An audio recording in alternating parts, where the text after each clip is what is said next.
this.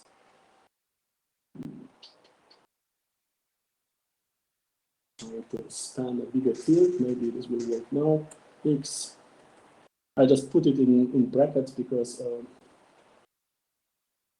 lowercase is not possible in this tool. It should be subscript is equal to a x k plus b u from k. So the typical Kalman filter, the next state prediction, it should be actually minus here. This is the predicted state k plus 1 is state transition matrix times the previous state, so the linear relation previous to next state, plus whatever I know about the control parameters. You can apply the Kalman filter in two cases. One case is you have an external observer, so I have a camera fixed on the ceiling and I'm observing a robot. In this case, I have no knowledge about the U's, about the control values. All I have is just the observation from outside. So in this case, there is no U here. You can make your prediction a lot stronger if you add the control values, which may be known if you apply the filter directly on the robot on which the camera is operating, because in this case, you may know the U here. And the simple, very simple example for this is, as you may have noticed, hopefully, you will notice it now also a lot better, hopefully now on the next tutorial slides. I have a really long tutorial now about examples to give you an intuition how to parameterize such a space, such a filter, because as you may have noticed already, I have a free choice how I model the dynamic state of the system. So for example, to model my linear robot walking along the line, switch to pen. I could make it as easy as x is just equal to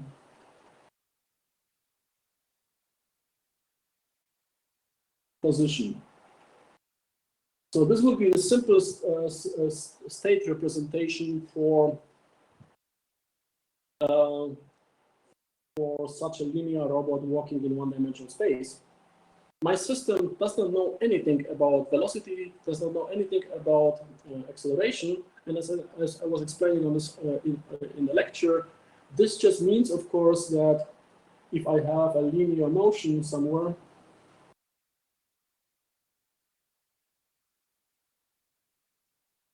my original, let's just do circles, maybe it's better. My original position was here.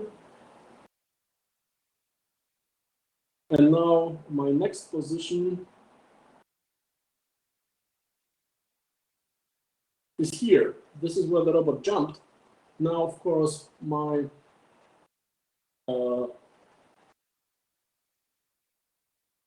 state has no notion of motions. The only thing it has is the static position. That means the prediction of my filter would be just, well, I should be here.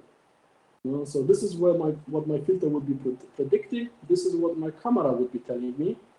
And we see here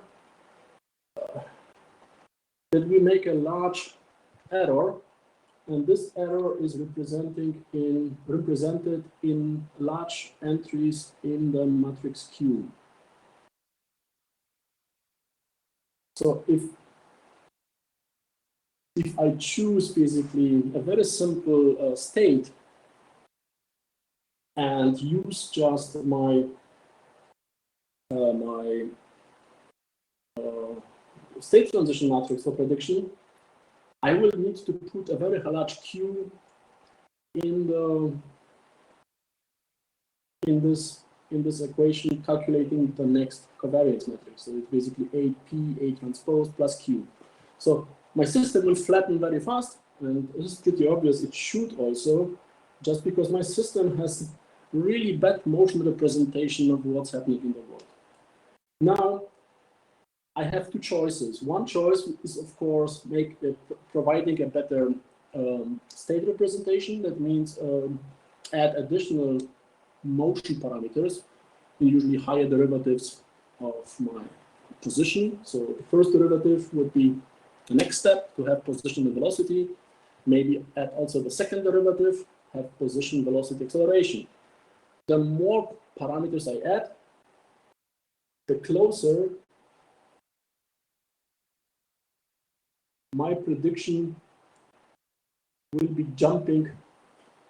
So from the original, so this would be the prediction of my filter if I add, for example, a velocity component, and you see that this prediction makes already a lot smaller error. That means my Q can be assumed a lot smaller, the Q which represents the remaining error due to model errors of my system. And if I add acceleration, things will get even better. Then I jump very close to the original thing. So extending the state is one way, of course, of improving of reducing the divergence of the filter, of making sure that the filter will not increase the error too fast, but increasing the number of parameters here makes the whole system more complex, just because in case of one-dimensional state, the matrix becomes just one scalar value. Inverting one scalar value is trivial. It's 1 divided by the value, easy. If I have a two-dimensional state, of course, I get a 2 by 2 matrix, which I need to invert to calculate the common gain matrix and everything else. And I never have a one-dimensional system. Usually I have 6 degrees of freedom plus the derivatives. I have already 12 parameters to include just the position orientation parameters, the absolute position orientation parameters, and all of the derivatives. So I will have already a 12 by 12 matrix, which I need to invert if I include, for example, the derivatives. This makes the processing a little bit more complex. Keep in mind that we are talking here about systems which are running in the control loop of the system. So usually the execution time for all these calculations should be in a kilohertz range. So that means you have not more than 1 millisecond to do all the calculations. Of course, on a desktop, it may be feasible, but many of the mobile robots have very low power embedded systems, and then it gets tricky to do matrix inversions in such a short time. That means increasing the state is not really, it's improving the convergence of the filter, but makes the filter more complex. If you know U, what you could do is now keep a simple state representation like here, and you could add to it the knowledge, for example, of a velocity. U could be, for example, the velocity vector which you commanded to the robot. And now, although I still have the very simple one-dimensional space, parameter space here in the state, the prediction will do a lot better job, because the prediction would actually do the job of this two-dimensional state. Because what was here originally in the state representation is now provided as a known element in U. Of course, I don't need to, in this case, I am not guessing, I'm not estimating V. Putting V in here allows me, of course, to improve the velocity estimate, not only getting it maybe from measurements of the vehicle, but also from other state observations of the camera. Putting in the U, I am not improving the V, I am always trusting the V from the vehicle, but I'm simplifying significantly the complexity of my system. So I hope this answers the question about where to put the variables. If it's a known value, it makes sense to use the control value. In most cases, the filter is running as an external observer. Most examples don't have access to the control value, but if you have, it makes sense to use it.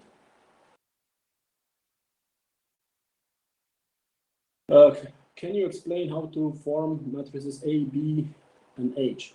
So as you see here, A is basically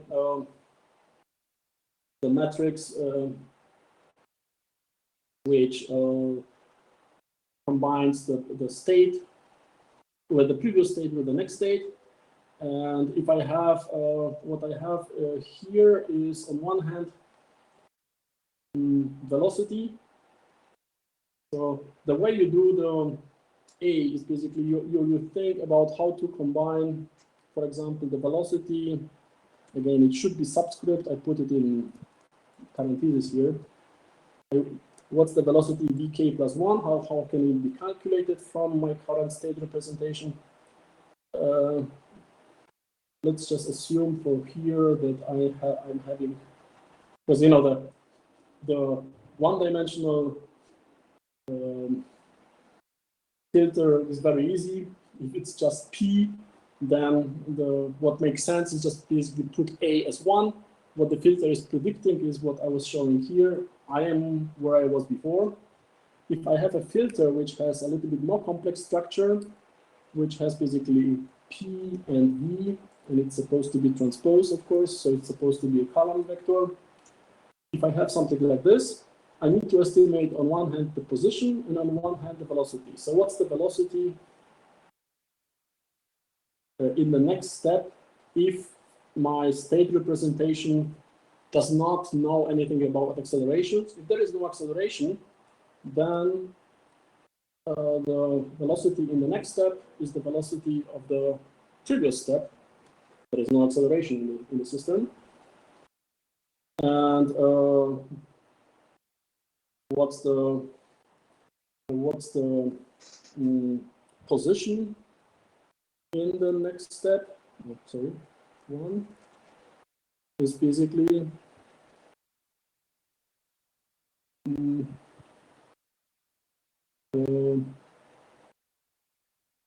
the previous position plus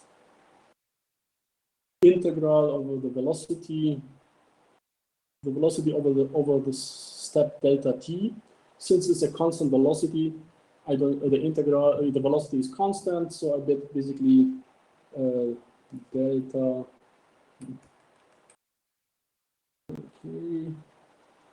plus d, I could call it dt, because delta is of course difficult here again. So it's the time step dt times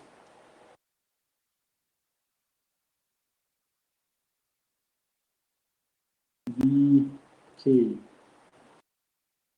Oh, yeah, great. But I hope you get the point. So basically, the way how I can calculate the next velocity is just the previous velocity, because my system doesn't know anything about accelerations.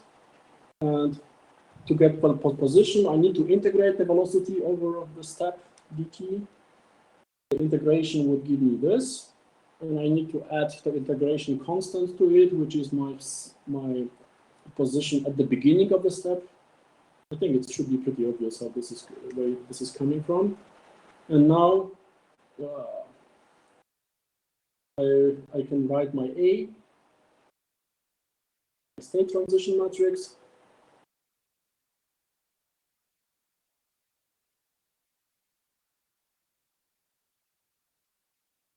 It's basically, you see that it's 1 times P. This is basically previous step, plus dt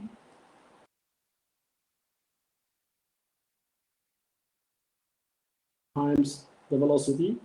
So the first entry is 1 delta t, and the second entry is not dependent on the position. So I multiply 0 with the position entry of the state vector and 1 here.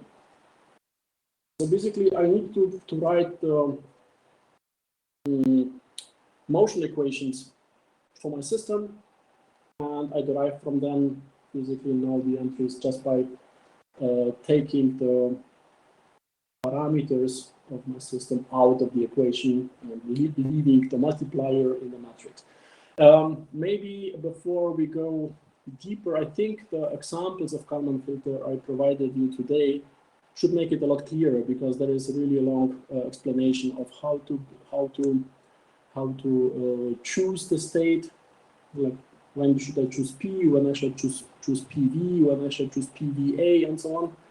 And there is also an explanation how to build the A parameter. So A is easy. B, well, B just needs to be chosen in a way that it fits the equation. So let's just go to the presentation here. What I would have here is xk plus 1 is equal to 1 xk, because my filter has no notion about any motions. So it would be saying, well, I am where I was before. So A would be 1 for this filter. And now basically my U is V. And so what would be B? Price question. B in this case would be just equal to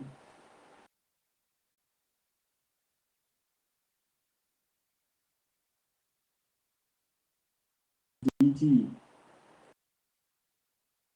I just need to multiply the velocity I get from the control value on my robot with the step size between the state to provide the correct correction from the previous state to the predicted new state. So this would be the predicted new states using V from the vehicle control. Since there is still some unknown A and some unknown jerk, which is basically change of the A, there will be still some remaining error, but not as big as just claiming that the robot hasn't moved at all. H matrix, this is just basically a relation between X and Z. So you just need to check basically how X and Z, how can I predict, for example, the measurement from the current state. Just to make it clear, you should see very soon that the original Kalman filter is an optimal fuser, but has a very, very limited application space, just because in most of the cases, the state transition is nonlinear.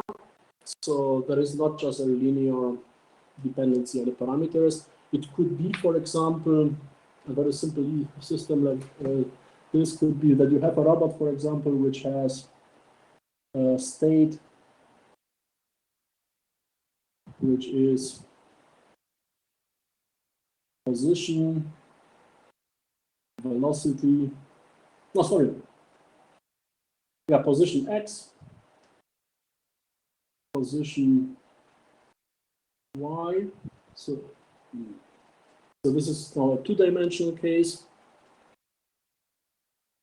and it has an orientation theta.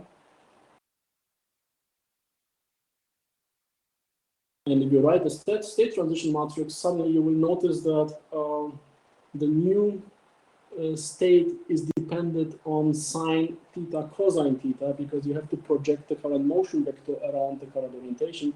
So suddenly you get one of the state parameters as a nonlinear function in your A matrix. This is already a no-go for a linear Kalman filter. And the same is the case, as you will see on the slide soon, is for the H matrix, that the relation between X and Z may not be just a simple linear transformation, but there may be some square root or some nonlinear function involved. But the H is really just, you have to know. And, a good example of such a linear relation of these two is a case like this. Let me just show it here.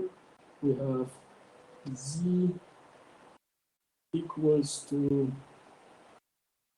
H X. What could be a good example? You have a world which this is the y-axis, this is the x-axis. This is basically x and y of the state. And now the person you asked to mount the sensor did a bad job and mounted it, rotated. So sensors X is this, sensors Y is this. And we see that there is a sine cosine of the mounting error. So that there is a sine cosine expression now in the H, but this is not a state parameter. This is just basically a mounting error. And this sine cosine, cosine sine would be one simple example of linear dependency of state to measurement, which basically copes with the fact that the sensor may be rotated relative to the state which I'm representing.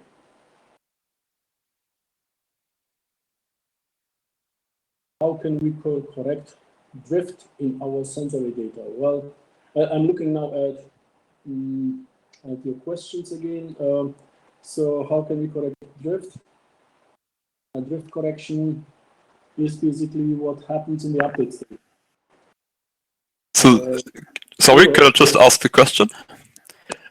My iPad was very loud. I'm sorry.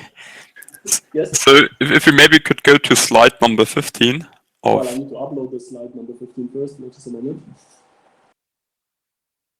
Today, actually, I'm on the right computer, so we may have a chance to see it. Let's see. 8. Okay.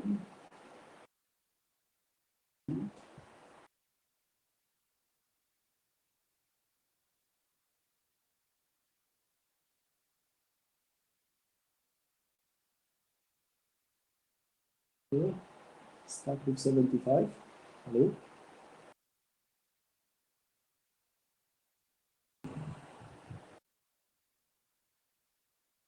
No?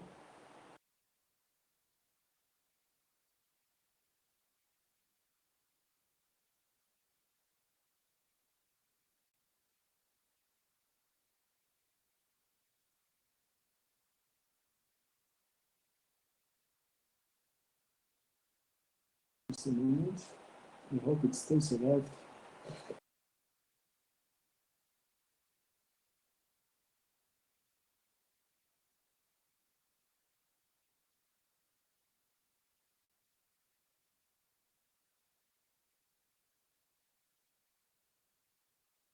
Yes. I'm not a presenter. This system is stupid. Presenter. Upload presentation. Let's upload.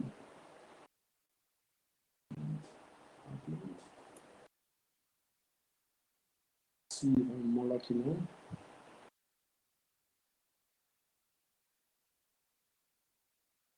Which slide? 15.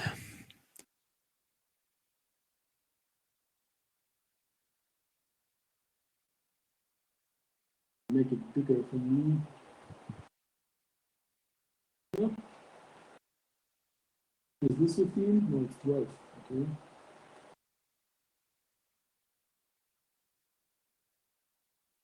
The next one, I guess. Yeah, here. So basically, my question is, if we are say we are using some kind of inertial sensor, and we are integrating it to get our position as a sensor information, then one problem that could arise is that we are incrementally adding some drift to our sensor data. And the question is there some way in that Kalman filter framework to correct for the drift? Because I've seen that error correct down below here, but that was not mentioned in the lecture. Exactly what I was just trying to explain. Let me just, I can draw it on this slide. So basically, in the end, if you want to if you have an inertia, if you have, for example, an accelerometer system, what you could have is you could have a state with P and V, position velocity. And now the question is, you would like also to have acceleration. So as I meant, you could put the acceleration in U, use the acceleration as a known value, and the drifts which occur will be just basically something like this. You have the wrong drawing tool. Let me try one more time. This is there's one-dimensional cases are easiest to draw, so I stick with a one-dimensional robot. My robot is here. Now I basically move the robot, and the robot goes actually to this position, but due to errors in my system, I get the drift. It's basically this. This is where my system thinks to be. The green one is where the system should be in the next step. The blue one is basically the drifted version. And now the drift correction is very easy because what I have in the blue case, what my Kalman filter will tell me is position with some covariance representation. And at the same time, I will be getting also, maybe a different color, let's see, purple. I will get also a camera measurement, for example. Let's say I have a camera which measures the position as well. And the camera will say, no, you are here. So this is my Z. And the drift correction is nothing else but the update step. I take my currently drifted position xk plus 1 minus the predicted one, which has the drift inside, and I fuse it with a sensor which should be an exteroceptive sensor, basically a sensor which relies on external features. And this sensor will provide me a different idea about what I should be. And now the sensor will have also some R, some sensor covariance. I hope the camera will have a good measurement. So it could be that it has, the Gaussian is a lot narrower than the one from my system. If I expect drift, then I will put a Q matrix pretty high just to represent the system that not to trust too much in its own prediction. And the drift compensation is just the update step. That's clear, thank you. But the question rather is if the sensor itself would have any kind of drift. Well, this is what I'm saying. You should, what we usually distinguish, it's called from big words, interoceptive, exteroceptive sensors. Interoceptive sensor is a sensor which does not rely on information from the environment on the measurement. A typical example is accelerometer. For example, this MEMS accelerometer. It just measures basically the value based on deflection of small MEMS elements. And this one will drift. If you have a camera, a laser, a radar, this thing is measuring, this one is providing the measurement based on relation to the environment. And this sensor will not have drift. This sensor may have noise, but an exteroceptive sensor does not have drift. So you should always include in your system an exteroceptive sensor, being a laser, radar, camera. Okay, but in case we would not have that, there was no way to correct that internal drift. Drift away, but okay. You should not build such systems. Yeah, then it was rather a philosophical question. Thank you anyway. Okay. Let me just go back. So I guess spoken questions are easier for me, but I can try to go back to the public chat. Let's see where I am here. Oh.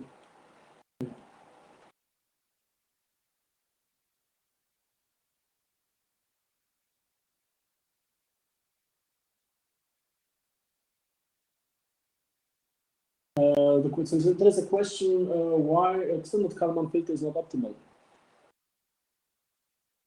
Well, maybe you wait until extended Kalman filter lecture will be published to answer the question. I can answer it here like in a very short way, but the long explanation is really just in the lecture. So what you need to imagine is that if you have a one-dimensional case, for example, this can be your input space, this can be your output space. It's just a one-dimensional unit, so it could be the position x of the robot. So this is the position x of the robot in K, and this could represent the position of the robot K plus 1. And now you have basically, need to switch to 10. And I have the Gaussian here. Now I lost my output space for a strange reason. In the case of a Kalman filter, I have a linear relation between input-output. That means I project the input space just over a line to the output space, and I get in the output space another true Gaussian. So a Gaussian projected over a linear function preserves the Gaussian shape. Okay, this is not Gauss, but just imagine it is. So for Kalman filter, the assumption that projection over a linear function preserves the property is true. It's optimal, and the optimality is the smallest least square error of the result. This is how basically the Kalman equation was derived. Now, if you look at nonlinear functions, here is the output space. I need to take a line. This is the output space. This is the input space. Again, a Gauss somewhere here.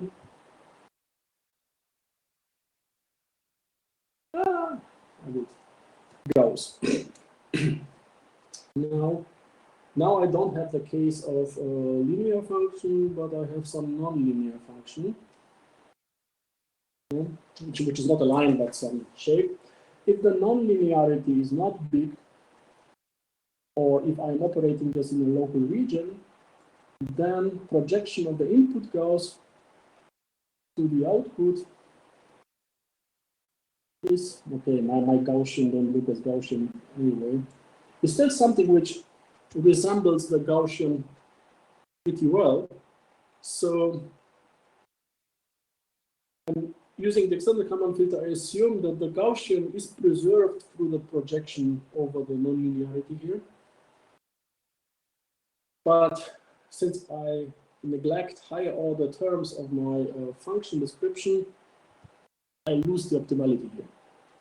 And you will see later if the curvature is too strong, then extended Kalman filter stops converging, and then you need to switch to uncentered filter, which resamples the entire representation again.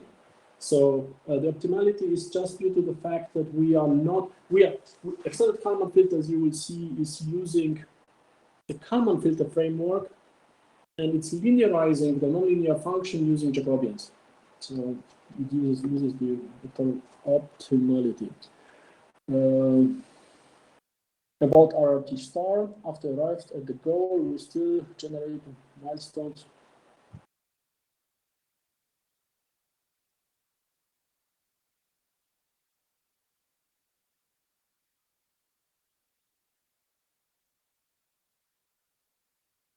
Well, as you've seen, it's basically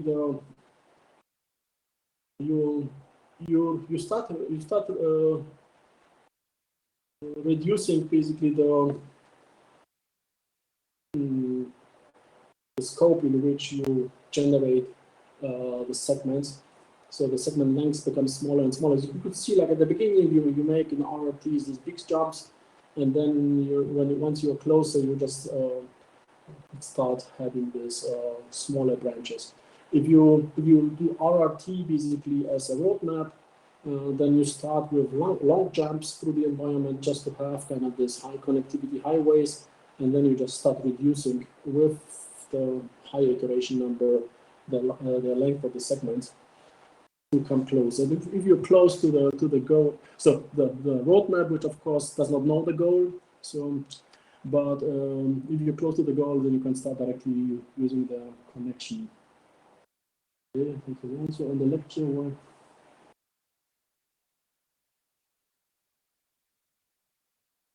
Okay, on the lecture, while you were explaining the error, the timestamp.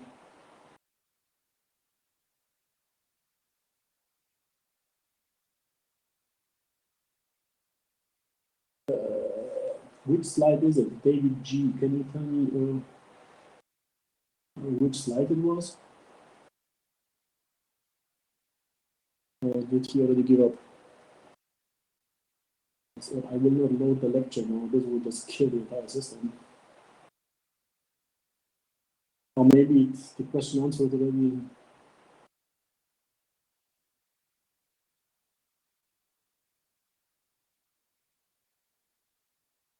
Well, I was for sure showing an error, where I just assumed that the error is positive. The error can occur, of course, in both directions. So I could just assume that it was just an example where I picked a positive or negative error. It doesn't really matter. The point is just what I was also trying to show before with the choice of the state. The better you approximate the dynamic behavior of the system, that means the more higher order derivatives of the motion you include in your parameterization, the better will be the prediction of where the system will end up being. And so picking complex state representations usually reduces the Q, reduces also the divergence of the system, but including all these high derivatives of parameters makes the matrix pretty large. And for Kalman, you need to do matrix inversions, and you will have a very low power computer. This may be a headache for the system. So you have always a trade-off, convergence of the system, on what can my system actually do in 1 millisecond, because usually Kalman filter is something which you could use it. You can use it, of course, for very slow processes, and in this case, the time is not an issue. But in many cases, the Kalman filter is used to stabilize a controller or to provide information for the controller.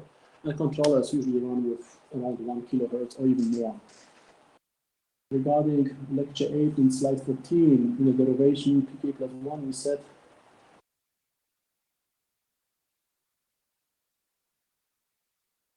lecture 8, slide 14. See, I'm in lecture 8. Let's see which one is slide 14 for me for a second. Next.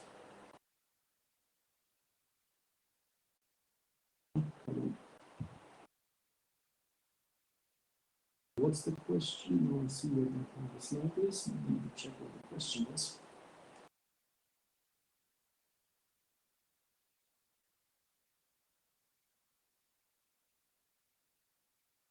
Well, the slide is actually, maybe I'll just explain the slide. The slide is a little bigger. This is just basically explaining, so what another typical thing in Kalman filtering, instead of having just a value, we are having now value plus the uncertainty. So we extend the description of our robot by not only providing its position, but also an uncertainty description about our trust in the position. And now the question is always how to calculate, for example, the initial P. So many people are lazy. Usually one of them myself. And instead of measuring the initial P, they just put some value in there what you need to make sure is that the initial value you provide is, if possible, close to the real one, or if you cannot guess, it should be worse than the real one. And example for this, again, given now in the next tutorial I just enabled. So maybe we discuss it again after you had a look at this, because things make it clear. So what this thing is showing you is basically how to estimate a value. So what you're doing is you want to know, for example, the initial position of the robot, and the robot is kind of always parked in front of the charging station. And what you would do is you would repeat now the parking step 10, 100 times. The more often you repeat it, of course, the closer you get to the true covariance. I've done here just 4. This is for sure not enough, but it could be enough for the visualization purposes. And now to estimate the covariance, what you do is you calculate the center of this point cloud, which is the mu. This is the mu which you have in the equation. So the mu would be, you average these 4 values, and this gives you the center. So now, what you have in these equations in the brackets here is always the distances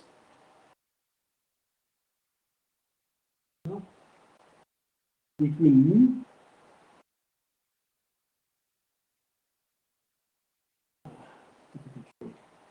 so the lines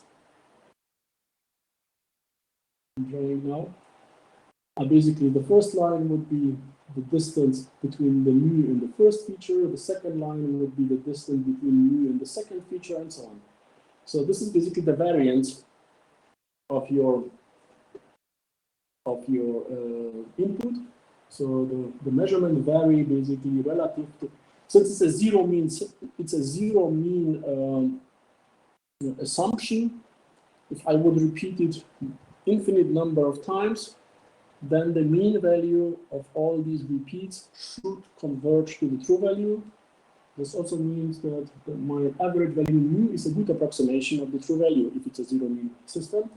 Now I have the covariances, and I calculate my P just basically using this equation. I sum up all these covariances as a matrix, the way these two are defined.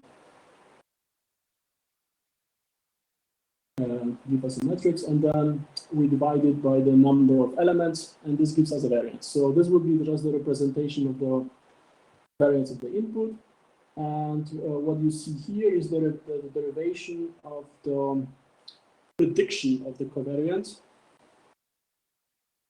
where we use the original variance of the initial state, and now we just look how this evolves for the next step, substituting for xk plus 1 the prediction of xk plus 1, and for mu k plus 1 the prediction of mu k, just by using the state transition. And this gives us directly the matrix, which the equation which is in the prediction step of the Kalman filter. So I hope I answered at least a little bit what you were trying to ask. Yeah. Thanks a lot for your explanation. So maybe my question is not so clear. I would like to reorganize this. So, I mean, if the system is with control values U, and I think there can also be uncertainty with U. So maybe do we need to... The uncertainty of U is not considered. Okay. The U is basically something you trust. So this is what I was trying to explain before. If I have, for example, an IMU in my system, I have something which is measuring the accelerations. I could have a robot which I model now with position and velocity. This is basically my state, and the acceleration I get from my measurement. If I have a very good sensor, then I would put it as U and trust just the value and propagate the U value just by multiplying it with the correct B to get my position and to get my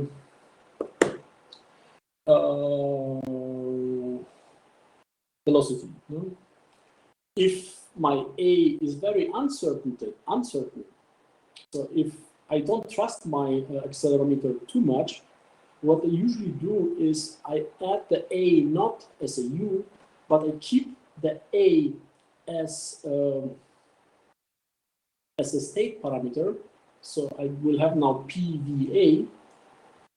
And each time I get a measurement from the IMU, I'm just using a typical update step.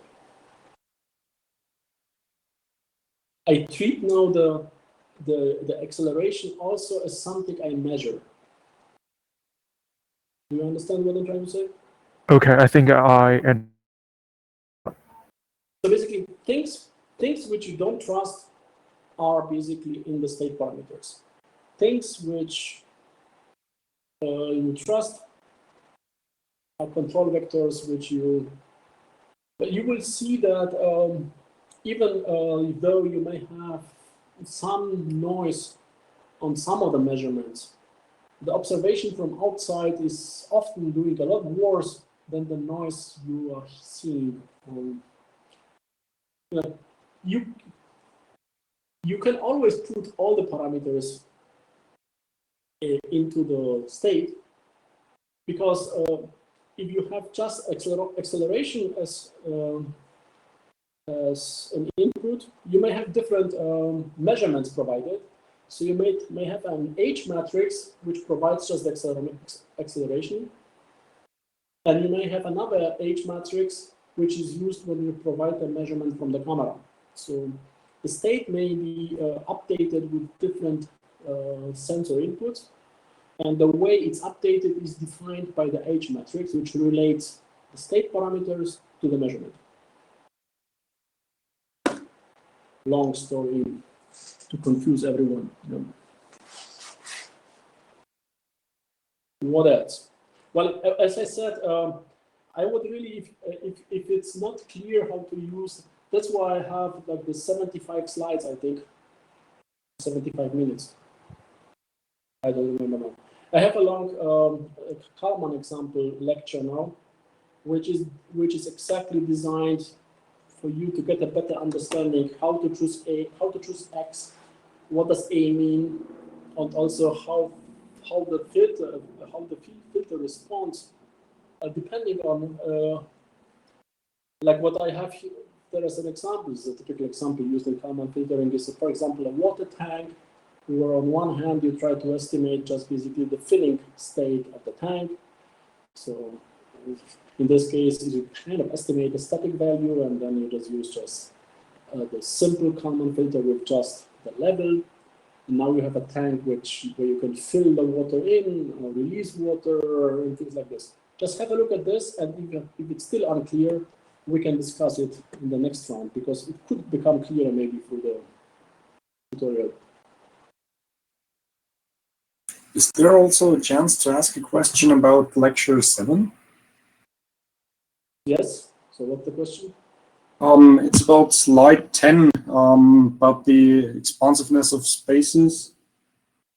Let me just wake up my computer. Yeah, I have two computers. I need to wake up one.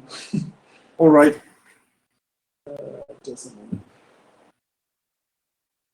Plus, let's see if I manage to swap them now. Presentation. Browse 7.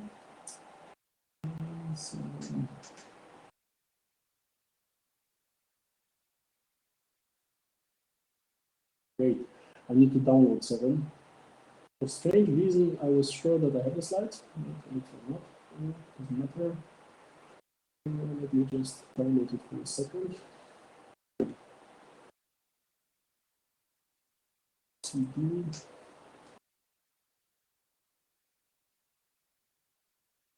Okay. Give me a second.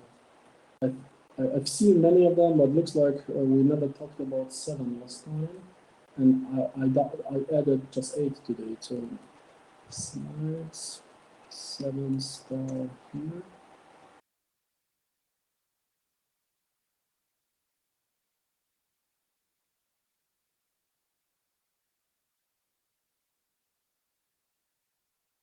What's happening there?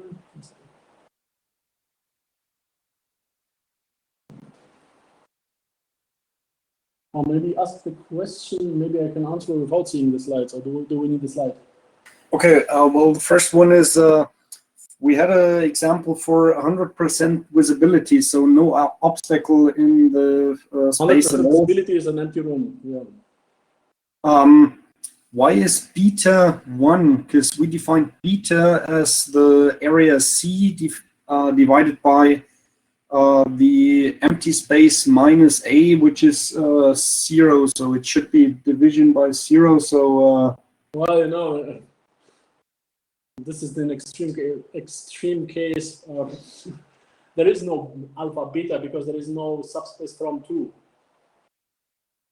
I'm just like on the slide 10. There is let me just see what slide 10 is, because you know it just says slide 10. Like you guys are really sometimes stuck with things which are just boundary conditions. I have 7. Now I should be able to upload it here. It's here. Yes, I just downloaded 7.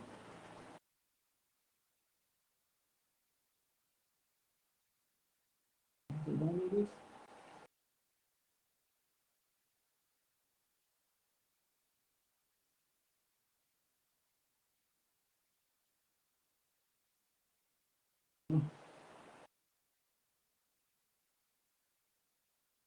Or would it help if I share my screen? Is that even possible? Wait, I have it. I just put it in the wrong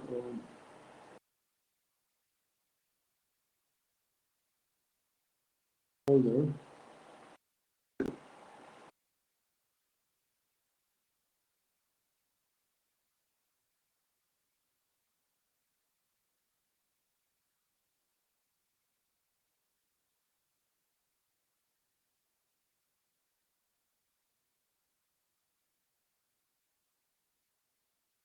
Which slide? Slide 10.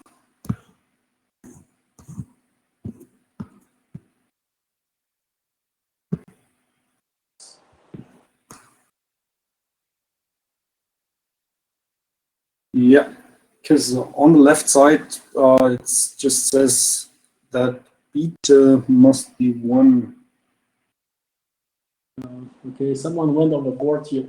Like it just says that alpha, and this is a case which does not exist, because why would you do planning in an empty space? Why would you do a planning in an empty space? It's just the values are converging towards 1. So if you have obstacles, epsilon, alpha, and beta will be always smaller than 1. Yeah. The extreme case is they are converging towards 1. The empty space doesn't make sense, but this would be like the extreme case when there are no obstacles. If there are no obstacles, there is no set, and there is no other set. Okay, and there is also a second question. But the values are always like the better the connectivity of the space, the more they converge towards 1. Okay, yeah. Because each obstacle, you can imagine that the obstacle is kind of puts a shadow on the space, and the bigger the obstacle is, the more it shades basically connectable points. And this is also what you see here on the bottom. So you see here is epsilon of 0. So basically, it improves the larger gaps are. This is like the extreme case where the gap is the environment. I just took it from the book which explains it, and this is the way they had it. This is just where the system is converging. For this case, there is no epsilon. The epsilon is 1, but there is no s. S is the entire space. Yes. Okay. And also for the example on the right side, on the top, if this gap at the bottom is like really small, where do we place our first point? Do we place it still on the left or on the bottom? So is our You need to estimate the areas. What's the smallest area? Is this area smaller than? So with obstacle like this, you can have 3 candidates for a subspace for the S. Right? The subspace can be this area, the subspace can be this area, or the subspace can be this area, and you just need okay. So we start with A and look for the smallest A we can get. Look for the smallest visibility, the smallest area which is visible for any point placed in the free space. Okay, perfect. Thanks. Okay. So my suggestion is really just I really wanted you to get a better understanding of the Kalman filter. So before you get desperate that you don't understand the principles of the filter, just really look at the next tutorial, and then I think we will have a better base for discussions, because it tries to show you a little bit more of things. And the way it will proceed, of course, should be clear now. The next step will be to deal with the real world, and the real world is not linear in most cases. Even the simplest examples will have filters which have non-linearities in them. That's why we will have to extend our Kalman filter to this non-linear space, which loses optimality, but it's still a very, very efficient fuser of information. And the extreme case is then the uncentered filter. This is for the case where the non-linearity is so strong that the Gauss projected over the non-linearity becomes so distorted that it cannot be really accepted as a Gauss anymore. And then the uncentered filter need to resample the entire space. But this is future music in 2 slides from now, in 2 lectures from now. And so these are our next steps. What you need to keep from Kalman, now I've forgotten the last Wort zum Sonntag. Let's see, I've forgotten what I was saying. What you need for Kalman filter is also that it's an optimal fuser, and just, you know, I think like the way it was derived for the single, I always remember the Kalman equation for singular values because they are fractions. The whole complex structure of the matrices you see, for example, in the Kalman update, is just due to the fact that matrices cannot be divided, and you have to write them as inverses, and which makes things more scary. In the end, it's just this. Okay, so I would finish for today. I would say let's look at the Kalman filter, and then we discuss basically examples next time. Okay, so thanks everyone, and see you next week.